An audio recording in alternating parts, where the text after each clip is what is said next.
পাহাড়ের কোল ঘেঁষে থাকা ওই গ্রামটিতে আজও সূর্যাস্তের পর কেউ বাঁশি বাজায় না।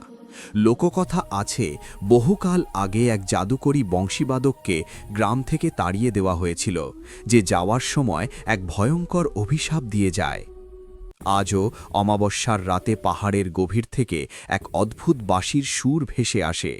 সেই সুর এতটাই মায়াবী যে তা শুনলে বনের পশুরা স্তব্ধ হয়ে যায় এবং মানুষের বিবেক কাজ করা বন্ধ করে দেয়। গ্রামবাসীরা বিশ্বাস করে, কেউ যদি সেই সুরের জাদুতে সাড়া দিয়ে ঘর থেকে বেরিয়ে যায়, তবে সে আর কোনো দিন ফিরে আসে না। তার শরীর উধাও হয়ে যায়, কিন্তু তার আর্তনাদ আজও সেই বাঁশির সুরে মিশে আছে। বিজ্ঞানের যুগেও সেই পাহাড়ের চূড়ায় কোনো গাছ জন্মে না। আজও প্রতি রাতে গ্রামের মানুষ কানে তুলো দিয়ে ঘুমায়, পাছে সেই জাদুকরী সুর তাদের টেনে নিয়ে যায় অজানার পথে। বন্ধুরা, এই গল্পটা যদি আপনাদের কল্পনার দরজায় কড়া নাড়ে, তাহলে একটা লাইক দিয়ে জানান আমি ঠিক পথেই হাঁটছি, এবং চ্যানেলটা সাবস্ক্রাইব করতে ভুলবেন না।